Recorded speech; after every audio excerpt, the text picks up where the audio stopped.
अरुण अपने गांव की एक लड़की रानी से प्यार करता था। दोनों अक्सर छुप छुप कर मिलते थे, पर कुछ दिनों से रानी ने अरुण से मिलना बंद कर दिया था। तो वह एक दिन उसके घर पहुंचता है और रानी से पूछता है, रानी क्या तुम मुझसे नाराज हो? तो रानी बोलती है, नहीं तो फिर तुमने मुझसे अचानक बोलना क्यों बंद कर दिया? यूं ही, मुझसे कोई गलती हो गई हो तो बताओ, मैं माफ़ी मांग लूँगा। ऐसा कुछ नहीं है अरुण, अब मैं सयानी हो गई हूँ, इसलिए लोगों को मुझ पर शक होने लगा है कि कहीं मैं गलत रास्ता ना पकड़ लूँ, रानी ने उदास मन से कहा। जब से तुमने मुझे अपने से अलग किया है तब से मेरा मन बेचैन रहने लगा है। अरुण की बातें सुनकर रानी बोली, अभी तक हम दोनों में लड़कपन था, बढ़ती उम्र में जिम्मेदारियां भी बढ़ जाती है, दूसरों के कहने पर यह सब समझ में आया। तुमने कभी मेरे बारे में सोचा है कि मैं कितना बेचैन रहता हूँ? घर का काम निपटा कर जब मैं अकेले में बैठती हूँ तो दूसरे दोस्तों की यादों के साथ साथ तुम्हारी भी याद आती है। हम दोनों बचपन के साथी हैं, अब बड़े होकर भी लगता है कि हम एक दूसरे के हमजोली बने रहेंगे, रानी बोली। तो दूरियां मत बनाए रखो रानी, अरुण ने कहा। ये सुनकर रानी चुप हो गई। जब अरुण ने अपने दिल की बात कही तो रानी का खिंचाव उसकी ओर ज्यादा बढ़ने लगा।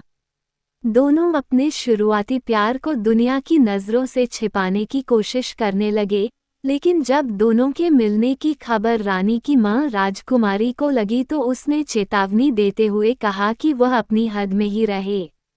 उसी दिन से अरुण का रानी के घर आना जाना बंद हो गया, लेकिन मौका पाकर अरुण रानी के घर पहुंच गया। रानी ने बहुत कहा कि वह यहाँ से चला जाए, लेकिन अरुण नहीं माना। उसने कहा, मैंने तुमसे दिल लगाया, तुम डरती क्यों हो? मैं तुमसे शादी करूंगा, मुझ पर भरोसा करो। अरुण, प्यार तो मैं भी तुमसे बहुत करती हूँ, लेकिन जैसे अमीर और गरीब का रिश्ता नहीं होता, इसी तरह से ऊंची जात और नीची जात का रिश्ता भी मुमकिन नहीं। इसलिए हम दोनों दूर ही रहे तो अच्छा होगा।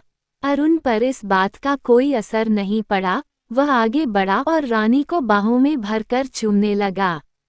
पहले तो रानी को अच्छा लगा, लेकिन जब अरुण हद से ज्यादा बढ़ने लगा तो वह छिटक कर अलग हो गई। बस अरुण बस, ऐसी हरकतें जब बढ़ती हैं तो अनर्थ होते देर नहीं लगती। अब तुम यहाँ से चले जाओ, नाखुश होते हुए रानी बोली। इसमें बुरा मानने की क्या बात है रानी, प्यार में यही सब तो होता है। होता होगा, तुमने इतनी जल्दी कैसे समझ लिया कि मैं इसके लिए राजी हो जाऊंगी?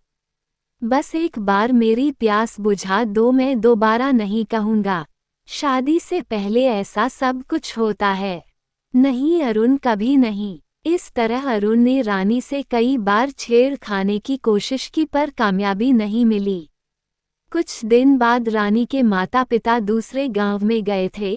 शादी में जाते जाते रानी को कह गए थे कि वह घर से बाहर नहीं निकलेगी और ना ही किसी को घर में आने देगी। उस दिन अकेली पाकर अरुण चुपके से रानी के घर में घुसा और अंदर से किवाड़ बंद कर रानी को बाहों में कस लिया, जिससे दोनों के जिस्म में सिहरन पैदा हो गई। दोनों मदहोश होने लगे। अरुण रानी की साड़ी ढीली कर तन से अलग करने की कोशिश करने लगा। रानी का ध्यान टूटा तो उसने जोर से धक्का देकर अरुण को चारपाई से अलग किया और अपनी साड़ी ठीक करते हुए गर्जी, खबरदार, जो तुमने मेरी इज्जत लूटने की कोशिश की, चले जाओ यहाँ से। चला तो जाऊंगा, लेकिन याद रखना कि तुमने आज मेरी इच्छा पूरी नहीं होने दी। अरुण गुस्से में चला गया। उसके जाने के बाद रानी की आंखों से आंसू निकल आए। मां के लौटने पर रानी ने सारी सच्चाई बता दी। राजकुमारी ने उसे चुप रहने को कहा। रानी के पिता रामलाल से राजकुमारी ने कहा, लड़की सयानी हो गई है, कुछ तो फिक्र करो, तुम इसे मामूली बात समझती हो। आजकल लड़की निपटाने के लिए गांठ भरी ना हो तो कोई बात नहीं करेगा, भले ही उस लड़के वाले के घर में कुछ ना हो तो क्या, यही सोचकर हाथ पर हाथ धर बैठे रहोगे? भरोसा रखो, वो कोई गलत काम नहीं करेगी। रामलाल की दौड़ धूप रंग लाए और एक जगह रानी का रिश्ता पक्का हो गया। रानी की शादी की बात जब अरुण के कानों में पहुंची तो वह तड़प उठा। एक रात रानी अपने 8 साल के भाई के साथ मकान की छत पर सोई थी। उसके बदन पर महज एक साड़ी थी। रानी और अरुण के मकानों के बीच दूसरे पड़ोसी का मकान था, जिसे पार करता हुआ अरुण उसकी छत पर चला गया।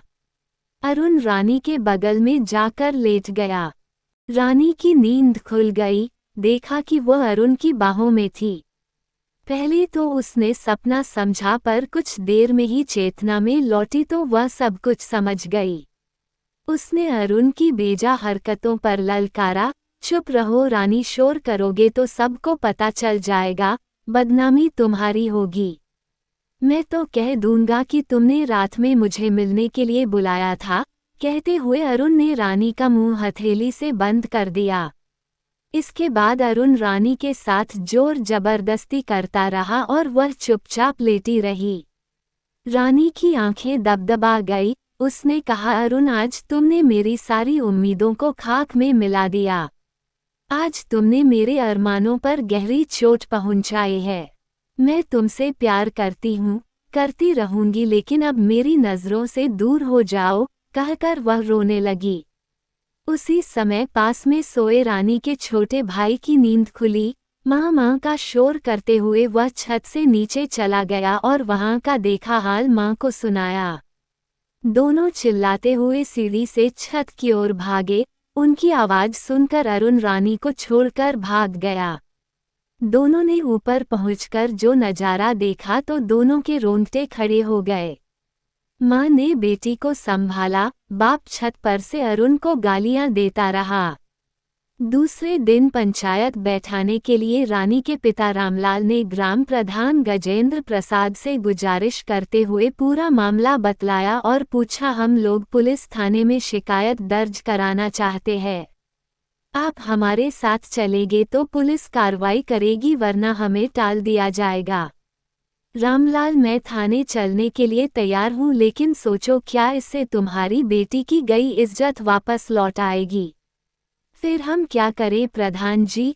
तुम चाहो तो मैं पंचायत बैठ दूं, मुमकिन है कोई रास्ता दिखाई पड़े। आप जैसा ठीक समझे वैसा करें। कहते हुए रामलाल रोने लगा।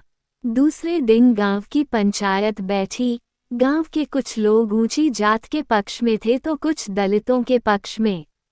कुछ लोगों ने अरुण को जेल भिजवाने की बात कही तो कुछ ने अरुण से रानी की शादी पर जोर डाला। शादी की बात पर अरुण के पिता भड़क पड़े। कैसी बातें कहते हो? कहा हम ऊंची जात के, कहा ये दलित ब्याही जाएगी। कुछ नौजवान शोर मचाने लगे, जब तुम्हारे बेटे ने दलित से बलात्कार किया तब तुम्हारा धर्म कहा था। ऐसा नहीं होगा। पहली बात तो ये कि अरुण ने ऐसा किया ही नहीं। अगर गलती से किया भी होगा तो धर्म नहीं बदल जाता, अरुण की मां बोली। तो मुखिया जी आप अरुण को जेल भिजवा दे, वही फैसला होगा, रानी की मां राजकुमारी ने कहा। ग्राम प्रधान गजेंद्र प्रसाद ने पंचों की राय जानी तो बोले, पंचों की राय है कि अरुण ने जब गलत काम किया है तो अपनी लाज बचाने के लिए रानी से शादी कर ले, वरना जेल जाने के लिए तैयार रहे। ये सुनकर उनकी जात का परिवार सन्न रह गया। पंचायत ने रानी की इच्छा जानने की कोशिश की। रानी ने भरी पंचायत में कहा, मेरी इज्जत अरुण ने लूटी है, इस वजह से अब मुझे उसी के पास अपनी जिंदगी महफूज नजर आती है।